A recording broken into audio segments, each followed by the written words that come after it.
O deputado federal Alceu Moreira protocolou nesta quarta-feira no Congresso Nacional uma proposta de projeto de lei para combater o aumento descontrolado da população de javalis, que vem causando prejuízos aos produtores rurais, além de colocar em risco a saúde e a integridade física dos agricultores. O javali é uma espécie introduzida no Brasil a partir da década de 1960, principalmente para o consumo de carne, e acabou se tornando uma praga. O animal, além de destruir lavouras, pode atacar a fauna e comprometer a sanidade de rebanhos.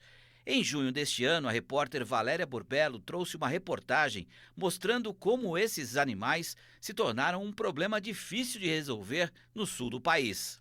Estas imagens enviadas por um produtor rural mostram o rastro de destruição nas lavouras de milho em Santa Catarina. Os primeiros registros de javalis no estado começaram em 2009. Um levantamento feito pela Secretaria da Agricultura, EPAGRE e cooperativas da região apontou que no município de Campo Belo do Sul, os prejuízos chegaram a 50 mil sacas do grão. Eu, particularmente, eu planto por ano aqui 220 hectares de milho. A minha perda anual particular está em torno aí de 1.500, 12 mil sacas de milho por ano. Então, hoje, no preço do milho está, então você tem uns 130, 150 mil reais aí aproximado. Existem registros de ataques e invasões de javalis em 563 municípios brasileiros. Os dados são do Ministério da Agricultura, Pecuária e Abastecimento. Só no Paraná, o animal já causou prejuízos em 88 municípios. Eles andam em bandos de cerca de 30, 40 animais. Os adultos pesam entre 80 a 100 quilos. São agressivos e se reproduzem com muita facilidade. Eles são muito mais agressivos, a gente tem medo de chegar perto dele, de uma criança chegar perto dele. Os javalis também podem atacar rebanhos e animais domésticos, o que representa uma séria ameaça ao status sanitário do estado. Quando fala-se em javali, a gente está falando de um animal que ele é portador e disseminador de doenças. Então, o que acontece? Muitas vezes ele se infecta, ele não morre, mas ele acaba transmitindo. E aí eu estou falando de raiva, estou falando de febre maculosa, de doenças que, além de serem perigosas para o negócio, né, terem riscos, elas são passíveis de contaminação de humanos também. Em maio deste ano, o repórter Pedro Silvestre visitou fazendas do interior de Mato Grosso e testemunhou os estragos feitos por esses animais. Rastros de destruição, custos em alta e prejuízos que assustam. Esses são os impactos deixados pelos porcos selvagens. A estimativa aí é até 10% de perca. Ele cavoca no chão, tira a semente e conforme a cultura vem crescendo, ele vem invadindo e vem quebrando, né? Vem comendo. E haver um cuidado aí, né? Se você entrar numa área e se deparar com um bando, você tem que estar próximo ao carro, porque senão você não tem socorro, né? O risco é sério. Na tentativa de evitar novos prejuízos, esta outra fazenda que sofre com os ataques dos animais há anos reduziu em 70% a área plantada com milho nesta safra. Ano que vem a gente não planta mais milho, não. Não tem condição? Não tem, não fecha a conta. O prejuízo é muito grande. E se for somar, passa de 600 animais dentro da fazenda, muito mais de 600 animais dentro da fazenda. É um trem que ele vem e pega a gente, cachorro pega, o que tiver ele pega. Não é à toa que a onça não está mais conseguindo controlar ele, né? Quem tem pecuária na região também enfrenta dificuldades com a visita inesperada dos animais selvagens. Está ficando um caso de calamidade pública aqui. Se não for feito algo aí, eu acredito aí que num futuro próximo aí a culturas serão inviáveis na nossa região aqui. Precisamos deixar o lado da ideologia de lado e trabalhar com dados, números e fatos. E nós estamos em tratativas com o IBAMA, né, para que se faça algum tipo de controle que seja, claro, permitido por lei, de acordo com a nossa legislação, e através desses estudos provar e fazer esse trabalho justamente de fazer o controle desses animais para inibir o avanço da devastação das plantações de milho, não só aqui no estado, mas no país. O projeto do deputado Alceu Moreira se resume a 4 tópicos mais importantes: transferir do IBAMA para os estados o controle sobre javalis e espécies nocivas, regulação sobre o consumo e o comércio da carne resultante do abate, obedecendo às leis sanitárias e ambientais, bonificação ou incentivo a caçadores credenciados e a criação de um Fundo Nacional de Controle de Espécies Invasoras. Por incrível que pareça, fica aí entidades como o IBAMA, que nada tem a ver com espécie exótica, e ele fica o tempo inteiro querendo colocar empecilho. Ou é a licença que não sai para arma, ou é a licença que não sai para caçar, ou é uma multa completamente descabida.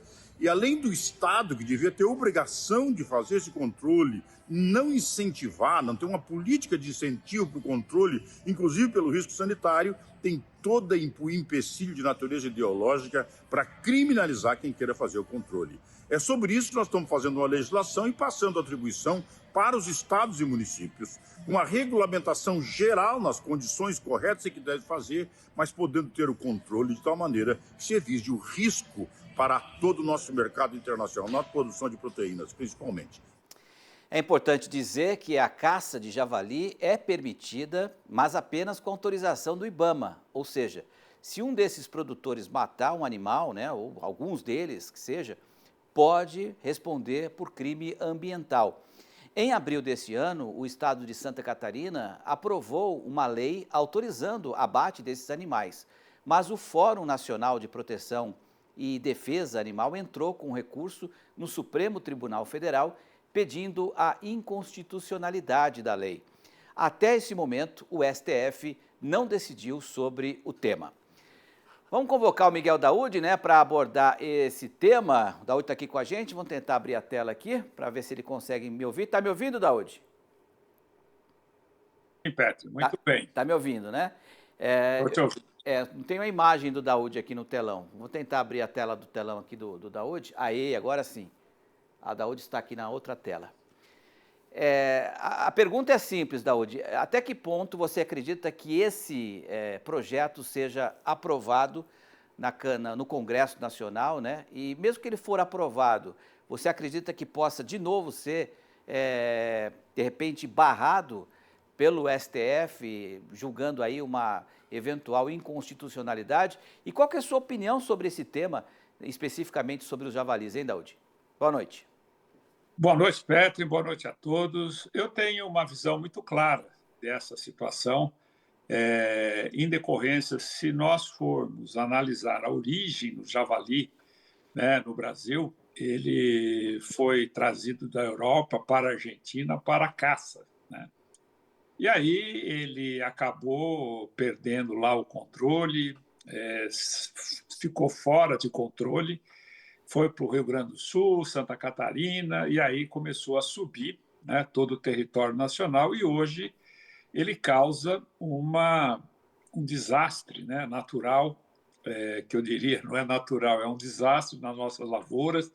Ele também destrói outros animais, ninhos, né, de pássaros. Ele tem uma característica destrutiva. Então, portanto, o javali ele não pode ser tratado da forma como ele está sendo tratado. Precisa ter um controle, porque cada fêmea ela procria 10 filhos, né?